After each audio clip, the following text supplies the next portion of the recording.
بسم اللہ الرحمن الرحیم الحمد للہ رب العالمین والصلاة والسلام علی رسولہ الکریم محمد وعلی آلہ واصحابہ اجمعین اما بعد اعوذ باللہ من الشیطان الرجیم بسم اللہ الرحمن الرحیم الرجال قوامون علی النساء بما فضل اللہ بعضهم علی بعض وبما انفقوا من اموالہم۔ آج کا رمضان کا یہ مہینہ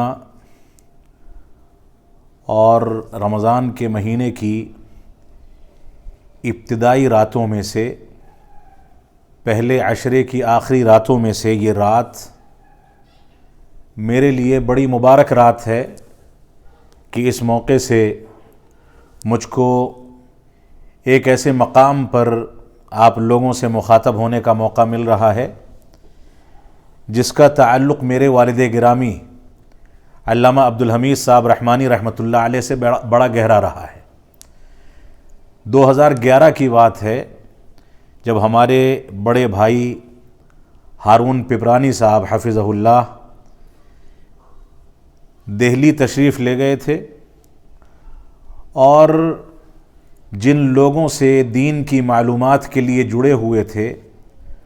ان کے پاس جب وہ حاضر ہوئے تو ان کو وہاں کچھ تلخ تجربات ہوئے، اور اس کے بعد بعض احباب نے رہنمائی کی کہ دہلی میں والد گرامی عبدالحمید صاحب رحمانی رحمۃ اللہ علیہ سے ملاقات کریں،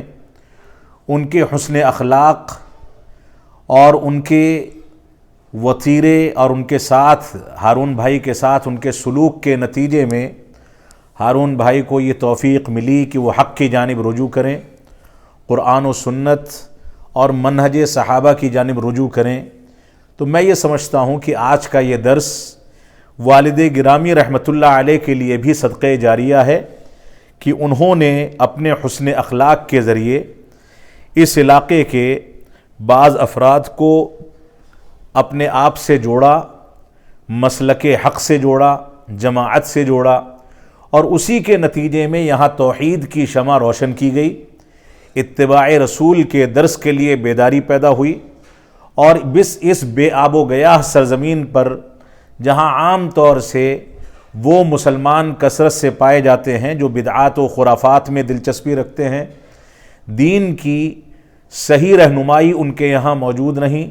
اور دین کو ایسے ذرائع سے حاصل کرتے ہیں جو ذرائع قرآن و سنت کے معتبر ترین ذرائع نہیں ہیں، بلکہ تقلید شخصی کے نتیجے میں بدعات و خرافات تک ان کا دین سمٹ کر کے رہ جاتا ہے۔ تو آج کا یہ درس اور درس کے پہلے یہاں قیام اللیل یعنی تراویح کا اہتمام، یہ رب کائنات کی ذات سے امید ہے کہ والد گرامی رحمۃ اللہ علیہ کے لیے صدقہ جاریہ ہوگا۔ ان کی وفات کو 11 سال گزر چکے، اور ہارون بھائی حفظہ اللہ 2011 میں یعنی اب سے تقریباً 13-14 سال پہلے ان سے ملاقات کر کے آئے تھے، اور اس کے بعد سے ہی رب کائنات کی توفیق سے ان کو یہ ہدایت ملی کہ وہ قرآن و سنت کی جانب رجوع کریں۔ اس کے نتیجے میں ان کو بے شمار مشکلات کا سامنا کرنا پڑا، لیکن یہ رب کائنات کی نصرت و توفیق ہے، اللہ رب العالمین کا فضل و کرم ہے کہ وہ جس کو راہ ہدایت دکھاتا ہے اس کے بعد اس پر استقامت کی توفیق عطا فرماتا ہے، استحکام کا ہنر عطا فرماتا ہے۔ اللہ رب العالمین سے ہم یہی دعا کریں گے کہ گجرات کی سرزمین پر وش نگر کا یہ علاقہ اللہ رب العالمین کی توحید، اس کی سنت، اس کے رسول کے طریقے اور اس کے صحابہ کرام کے اسوے کے مطابق اللہ رب العالمین یہاں کے لوگوں کو دین کی جانب رجوع کرنے کی توفیق عطا فرمائے۔ آج کے اس مختصر سے درس میں کیونکہ ایک گھر کے اندر یہ درس منعقد کیا گیا ہے، اس وجہ سے گھر کے اندر کے افراد یا گھر کے سسٹم کو اور اس کے دستور کو کیسے اسلامی دستور میں ڈھالا جائے، گھر کے اندر دینی ماحول کیسے پیدا کیا جائے، اسی سے متعلق تھوڑی سی گفتگو آپ کے سامنے کرنا چاہتا ہوں۔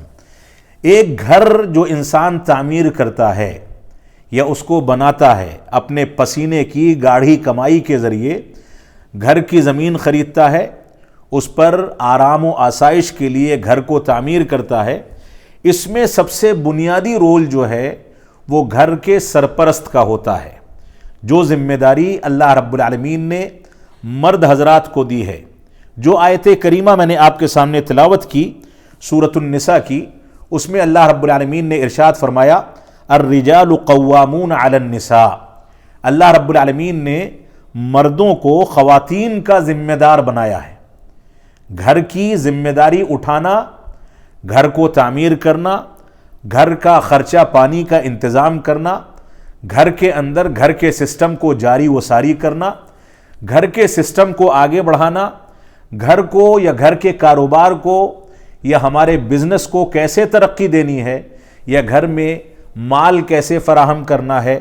غلہ کیسے خریدنا ہے، گھر کا کچن کیسے چلانا ہے، یہ ساری کی ساری ذمہ داری اللہ رب العالمین نے مرد کے اوپر واجب کی ہے. مرد کی ذمہ داری ہے کہ وہ گھر کے سسٹم کو لے کر کے چلے. یہ ذمہ داری خواتین پر نہیں رکھی گئی. اسی وجہ سے اللہ رب العالمین نے فرمایا الرجال قوامون علی النساء. مرد جو ہیں یہ عورتوں پر قوام بنائے گئے ہیں. قوام کہا جاتا ہے ذمہ دار بنائے گئے ہیں. ان کے کندھوں پر گھروں کے سسٹم کو قائم کرنے کی ذمہ داری رکھی گئی ہے. اللہ رب العالمین نے فرمایا بما فضل اللہ بعضهم علی بعض. یہ اس وجہ سے ہے کہ اللہ رب العالمین نے بعض کو بعض پر فضیلت دے رکھی ہے. مردوں کو خواتین پر فضیلت اس وجہ سے دی کہ مرد دنیا کا نظام چلاتے ہیں، مرد گھروں کے سسٹم کو آگے بڑھاتے ہیں. مردوں کی یہ ذمہ داری ہے کہ وہ گھروں سے باہر نکل کر کے گھر کو مضبوط کرنے کا بندوبست کریں. اس ناحیے سے اللہ رب العالمین نے عورتوں پر مردوں کو فضیلت دے رکھی ہے، جبکہ دوسری جانب خواتین کی ذمہ داریوں کو بھی مردوں کے بالمقابل کچھ کم نہیں رکھا گیا. اسی وجہ سے جب ایک صحابی رسول اکرم صلی اللہ علیہ وسلم کے پاس آئے اور آپ سے فرمایا کہ حسن سلوک کا سب سے زیادہ مستحق کون ہے، تو اللہ کے نبی صلی اللہ علیہ وسلم نے فرمایا کہ تمہاری ماں. فرمایا اس کے بعد کون حسن سلوک کا مستحق ہے، تو آپ نے فرمایا تمہاری ماں. تیسری بار سوال کیا تو آپ نے پھر سے کہا تمہاری ماں. جب چوتھی بار سوال کیا تو آپ نے فرمایا ابوک، تمہارے والد، تمہارا باپ. چوتھے مقام پر باپ کو رکھا گیا. علماء لکھتے ہیں کیونکہ ماں نے بچے کی پیدائش سے متعلق 3 طرح کی ذمہ داریوں اور تکلیفوں کو برداشت کیا ہے. پہلی چیز یہ ہے کہ ماں کو 9 مہینے تک بچے کو حمل کی شکل میں اپنے پیٹ میں پالنا تھا. اس کے لیے اس نے ساری تکلیفیں برداشت کی. اس کے بعد بچے کی ولادت کے وقت ماں نے درد زہ کو برداشت کیا، یہ دوسری تکلیف برداشت کی. اور اس کے بعد 2 سال تک بچے کی پیدائش کے بعد ماں نے اپنی چھاتی سے بچے کو دودھ پلایا. یہ دودھ پلانا بھی اس کے لیے معمولی تکلیف کا باعث نہیں تھا. اس کے نتیجے میں اس کو کمزوری ہو جاتی تھی، اس کو دوائیں کھانی پڑتی تھیں، اس کو غذاؤں کا استعمال کرنا پڑتا تھا. یہ 3 تکلیفیں ایک عورت نے اپنے بچے کے لیے برداشت کی ہیں. اس وجہ سے ماں کو 3 مقامات دیے گئے اور چوتھا مقام باپ کو دیا گیا. اس مرحلے سے چاہے حمل کا مرحلہ ہو، درد زہ کا مرحلہ ہو یا دودھ پلانے کا مرحلہ ہو، ان 3 تکلیفوں سے یا ان 3 مراحل سے یا دنیا کا کوئی بھی مرد یا عورت کبھی بھی بری نہیں ہو سکتا. سب نے یہ مراحل طے کیے ہیں اور اس دنیا میں وجود پانے کے لیے ہر شخص کو اس کی ماں نے اتنی زیادہ محنت کر کے وجود بخشا ہے اللہ رب العالمین کی توفیق کے نتیجے میں. تو ایک جانب رب کائنات نے مردوں کو خواتین کا ذمہ دار بنایا اور دوسری جانب مردوں کے وجود کے لیے خواتین کو پیدا فرمایا.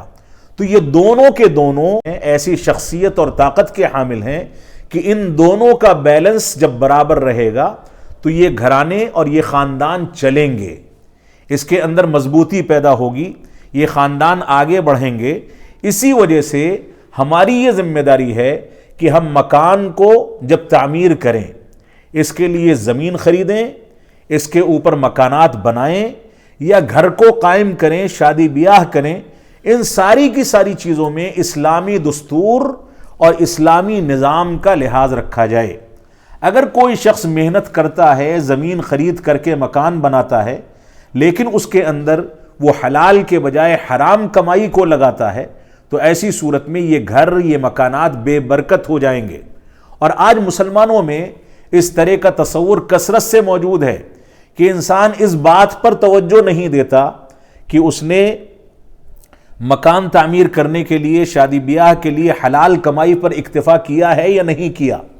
حرام بھی کماتا ہے، حلال بھی کماتا ہے، اور بڑے شوق کے ساتھ اپنے گھر کے باہر ایک کتبہ لگا دیتا ہے کہ ہذا من فضل ربی، یہ میرے رب کے فضل و کرم کے نتیجے میں تعمیر ہوا ہے۔ اگر حرام کمائی کی آمیزش مکانات کے اندر ہے تو رب کائنات کے فضل سے وہ تعمیر نہیں ہوا، بلکہ انسان کے غلط کاری کے نتیجے میں کھڑا ہوا ہے، اور ایسے مکانات میں کبھی برکت نازل نہیں ہو سکتی۔ لہٰذا سب سے پہلی ذمہ داری قوام ہونے کی حیثیت سے ہر سرپرست اور مرد کی یہ ہے کہ حلال کمائی پر اکتفا کرے، حلال کمائی کے ذریعے سے مکانات بنائے، اسی میں برکت ہے،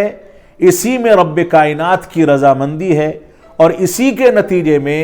آنے والی نسل پاکیزہ اور دین کی جانب رجوع کرنے والی پیدا ہو سکتی ہے۔ تو پہلی بنیادی ذمہ داری یہ ہے کہ ہم اس آیت کریمہ پر غور کریں۔ اس سلسلے میں آپ کے سامنے صحیح مسلم کی وہ روایت اور حدیث بھی ہونی چاہیے جس میں رسول اکرم صلی اللہ علیہ وسلم نے فرمایا کفا بالمرء اثما ان يحبس عمن یملک القوت۔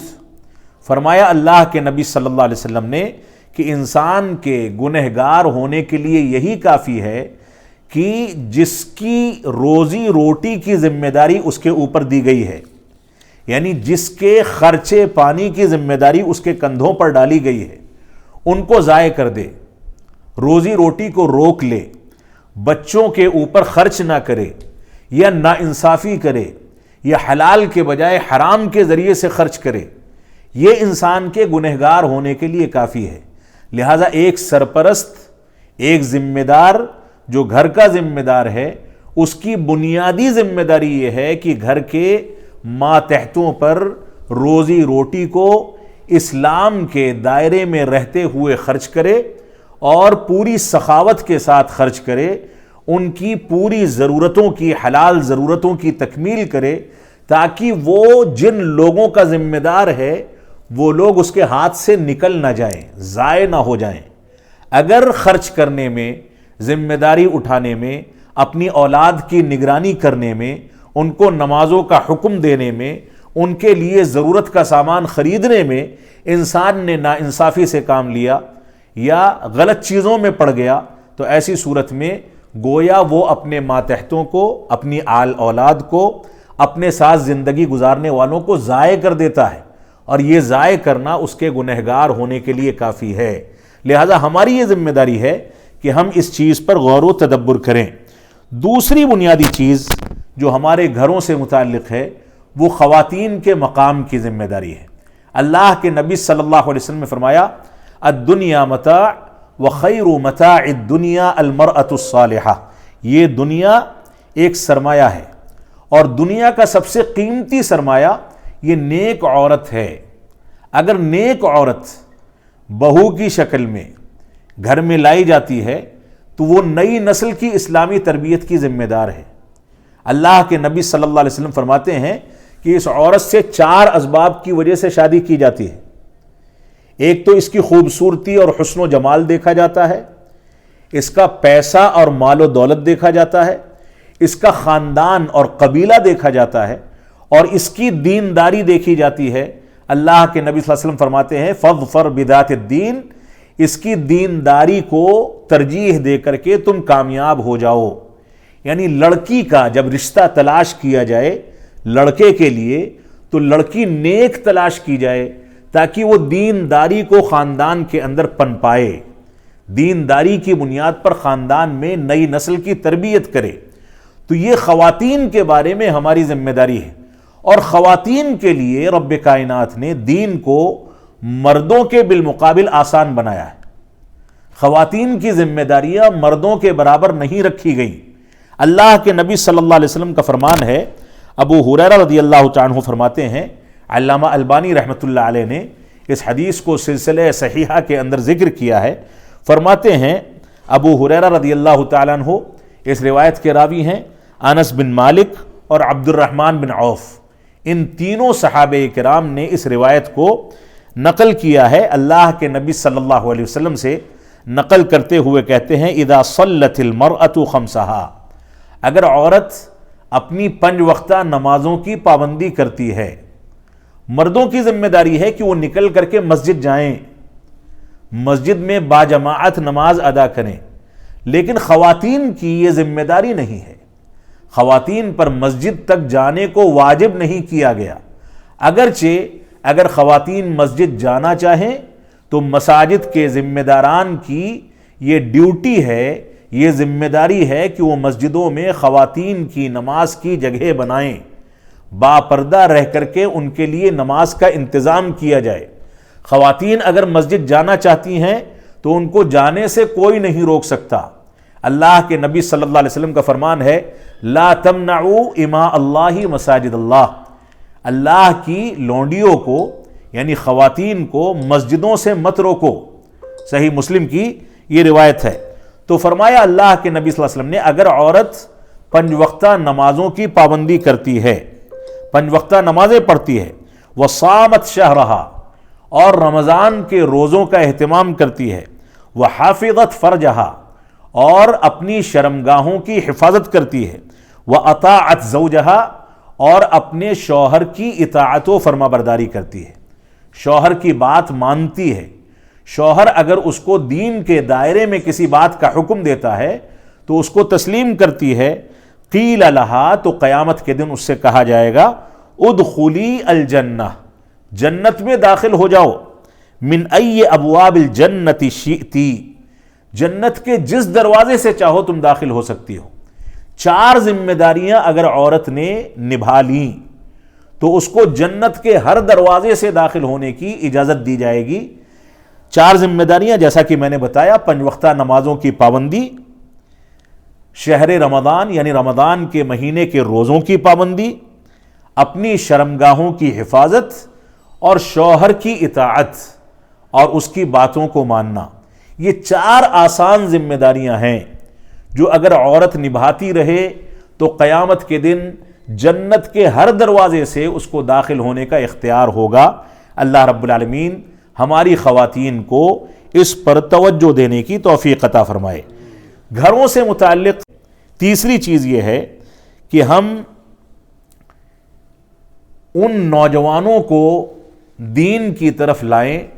جو نوجوان ہمارے گھروں کے اندر زندگی گزارتے ہیں۔ ماں باپ کی ذمہ داری ہے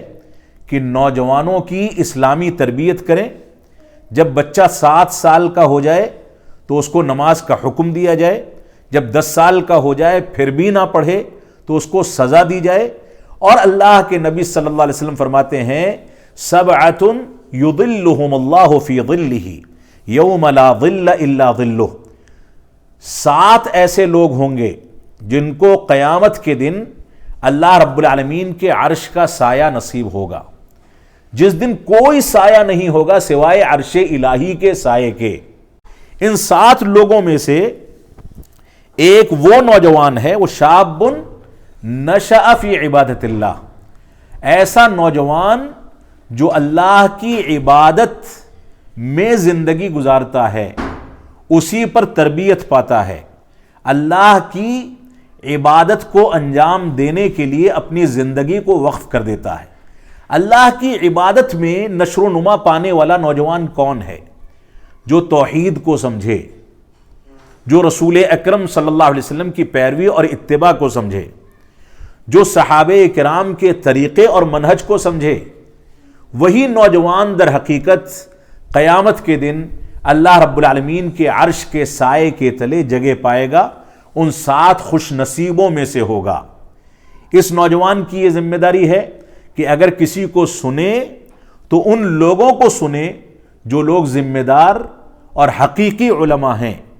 جن کی باتیں باقاعدہ قرآن و سنت اور منہج صحابہ کی روشنی میں ہوتی ہیں، جو آتھنٹک باتیں کرتے ہیں۔ دنیا میں بولنے والے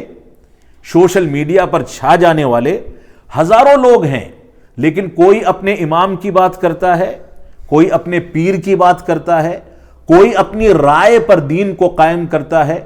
کوئی اپنی رائے کے مطابق فتویٰ دیتا ہے۔ نوجوانوں کی یہ ذمہ داری ہے کہ اس عالم دین کو سنیں جو عالم قرآن کی دلیل، حدیث رسول کی دلیل اور صحابہ کرام کے فہم کے مطابق ان دونوں کو پیش کرنے کے ذریعے سے دین کی تعبیرات پیش کرتا ہے۔ تو ایسا ہی نوجوان در حقیقت اللہ کی عبادت کی نشو و نما میں ہے۔ تو فرمایا 7 لوگوں میں سے ایک خوش نصیب وہ نوجوان ہوگا جو اللہ کی عبادت میں نشر و نما پائے اور اسی تربیت میں زندگی گزارے، اس کی عبادات کو انجام دے۔ یہ تیسرا گوشہ ہے جو ہمارے گھروں کے اندر پایا جاتا ہے، یعنی نئی نسل کی اسلامی تربیت، چاہے ہمارے بچے ہوں یا بچیاں ہوں، لڑکے ہوں یا لڑکیاں ہوں، ان کو حقیقی معنی میں قرآن و سنت کی تعلیم دینا یہ ہماری ذمہ داری ہے، ان کی صحیح رہنمائی کرنا یہ ہماری ذمہ داری ہے۔ چوتھا گوشہ جو ہمارے گھروں کا گوشہ ہے وہ چھوٹے بچوں کے ساتھ اسلامی آداب کا خیال کرنا۔ چھوٹے بچوں کے ساتھ آپ دیکھیں اللہ کے نبی صلی اللہ علیہ وسلم بعض صحابہ کرام کے گھروں پر جایا کرتے تھے۔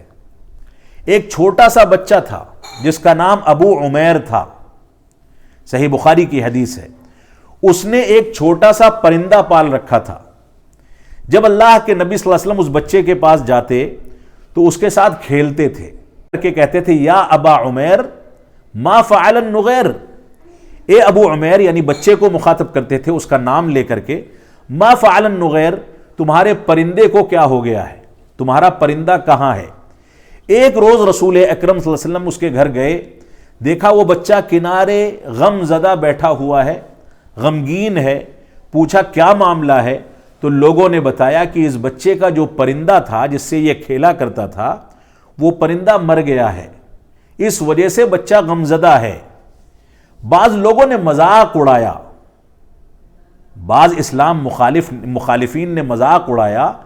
کہ اتنی چھوٹی سی حدیث، چھوٹا سا واقعہ امام بخاری رحمۃ اللہ علیہ نے اتنی عظیم کتاب کے اندر کیوں ذکر کیا ہے؟ ائمہ نے اس روایت سے بہت سارے مسائل مستنبط کیے۔ ایک مسئلہ یہ مستنبط کیا گیا کہ کسی پرندے کو پنجرے میں بند کر کے پالنا جائز ہے۔ ایک مسئلہ یہ مستنبط کیا گیا کہ کسی بچے کو جس کی ابھی شادی بھی نہیں ہوئی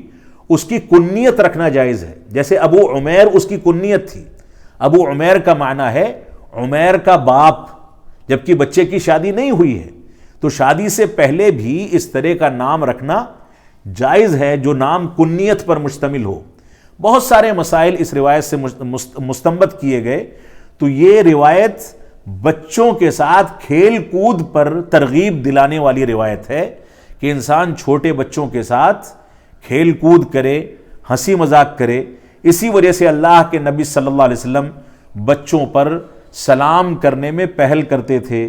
بچوں کے ساتھ کھیلا کودا کرتے تھے، خواتین کے ساتھ دوڑ کا مقابلہ کرتے تھے۔ اما عائشہ صدیقہ رضی اللہ تعالیٰ کے ساتھ آپ نے دوڑ کا مقابلہ کیا، ایک بار جیتے، ایک بار ہارے، دوسری بار جیت گئے۔ اما عائشہ سے تب کہا ہذہ بتلک، یہ اس کا بدلہ ہے، پہلے میں ہار گیا تھا آج میں جیت گیا۔ یہ گھریلو ماحول، خواتین کے ساتھ، بچوں کے ساتھ کھیل کود اور بے تکلفی کا ماحول، ان کے ساتھ مذاق کرنا، ان کے ساتھ اٹھنا بیٹھنا، ان کے ساتھ دوستانہ ماحول میں ان کی اسلامی تربیت کرنا، یہ اسلامی تعلیمات کا بنیادی حصہ ہے۔ تو اللہ کے نبی صلی اللہ علیہ وسلم نے فرمایا کہ یا ابا عمیر ما فعل النغیر، نغیر پرندے کو کیا ہوا ہے ابو عمیر، اس طریقے سے آپ اس بچے کے ساتھ کھیلا کرتے تھے۔ اور آپ دیکھیں عمر بن ابی سلمہ رضی اللہ تعالیٰ عنہ چھوٹے سے بچے تھے، فرماتے ہیں میں اللہ کے نبی صلی اللہ علیہ وسلم کی گود میں تھا اور میں سامنے کھانا رکھا تھا، اس میں ہاتھ اپنا پھیرنے لگا، ہاتھ کو گھمانے لگا، تو اللہ کے نبی صلی اللہ علیہ وسلم نے پیار اور محبت کے ساتھ مجھ کو کہا، مجھ کو مخاطب کیا، اور اس کے بعد فرمایا یا غلام، اے پیارے بچے سم اللہ، جب کھانا کھانا ہو تو پہلے بسم اللہ پڑھو، اللہ کا نام لے لو، وَكُلْ بِيَمِينِكَ، اور اپنے داہنے ہاتھ سے کھاؤ، وَكُلْ مِمَّا يَلِيكَ، اور تمہاری پلیٹ میں جو چیز تمہارے سامنے ہے اس کو کھاؤ، دوسری جگہ پر ہاتھ نہ پھیرو۔ یہ ادب سکھایا ایک بچے کو۔ تو اس طریقے سے چھوٹے بچوں کی تربیت کرنے کی ذمہ داری ہمارے ماں باپ کی ہے، ہمارے سرپرستوں کی ہے۔ تو اس گھر کا حصہ خواتین بھی ہیں، مرد حضرات بھی ہیں، چھوٹے بچے بھی ہیں، اور اسی طریقے سے جو ہمارے گھروں میں مہمان آتے ہیں، جو لوگ آتے جاتے ہیں، یہ سب اس گھر کے حصے ہیں، اس گھر کے رکن ہیں۔ ان لوگوں کے ساتھ ہماری یہ ذمہ داری ہے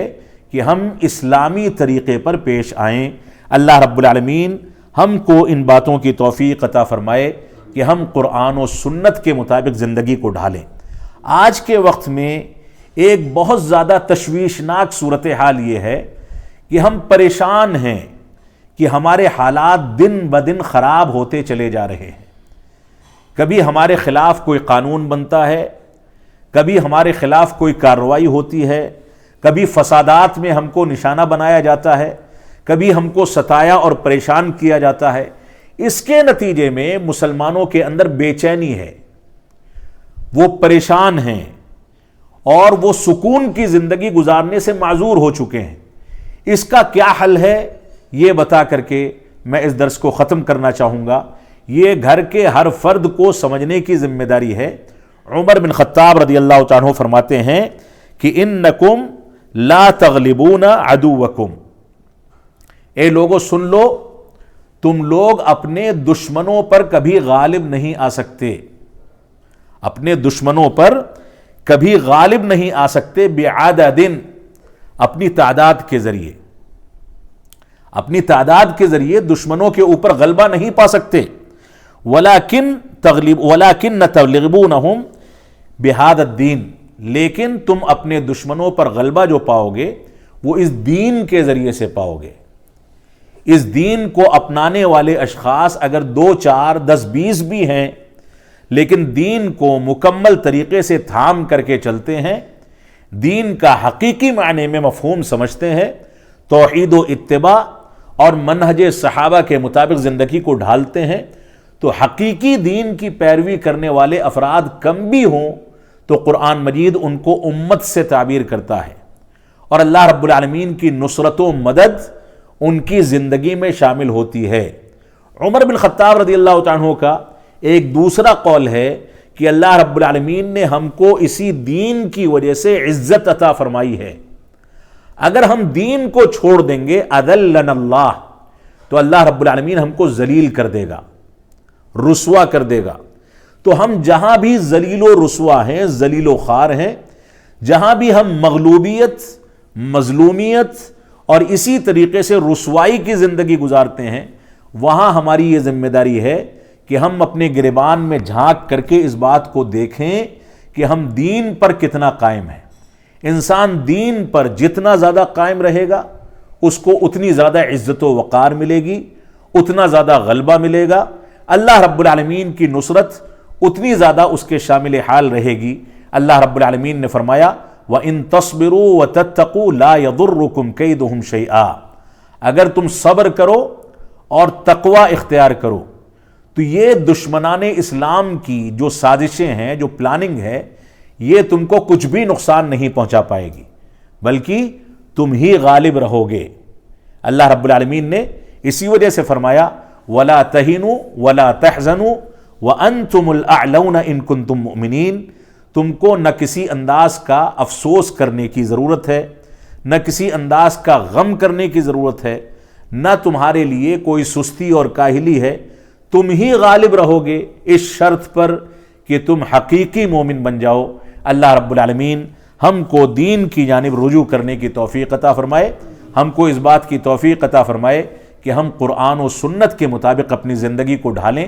ہمارے خواتین کو، ہمارے بچوں کو اس بات کی توفیق عطا فرمائے کہ وہ دین کو سمجھیں، دین کے مطابق اپنی زندگی کو ڈھالیں، نمازوں کی پابندی کریں، توحید کے مفہوم کو سمجھیں، اتباع رسول کے مفہوم کو سمجھیں، صحابہ کرام کے طریقے اور ان کے منہج کو سمجھیں، کیونکہ ہمارے لیے اسوہ اور نمونہ صحابہ کرام کی زندگی ہے، قرآن و سنت ہے۔ ان لوگوں کے علاوہ کسی کا دین یا کسی کا طریقہ یا کسی کا فتویٰ ہمارے لیے کبھی صحیح بھی ہو سکتا ہے، کبھی غلط بھی ہو سکتا ہے۔ اگر صحیح ہے، قرآن و سنت کے مطابق ہے، تو قرآن و سنت کے مطابق ہونے کے نتیجے میں اس کے احترام کی وجہ سے اس کو تسلیم کیا جائے گا، اور اگر قرآن و سنت کے مطابق نہیں ہے تو ہمارے ائمہ اور ہمارے علماء کہتے ہیں کہ اس کو دیوار پر مار دو، اس کو چھوڑ دو، کیونکہ قرآن و سنت ہمارے لیے مرجع و مصدر ہے۔ ہم قرآن و سنت کی دعوت دیتے ہیں۔ اللہ رب العالمین گجرات کی اس سرزمین پر ہم کو اس بات کی توفیق عطا فرمائے کہ ہم قرآن و سنت کی جانب رجوع کر کے اس کے مطابق اپنی زندگی کو ڈھالیں۔ ہم جب تک جئیں تب تک اسلام پر جئیں، جب ہمارا خاتمہ ہو تو ایمان پر ہو۔ وصلی اللہ علی نبینا محمد وعلی آلہ وصحبہ وسلم۔ والسلام علیکم ورحمۃ اللہ وبرکاتہ۔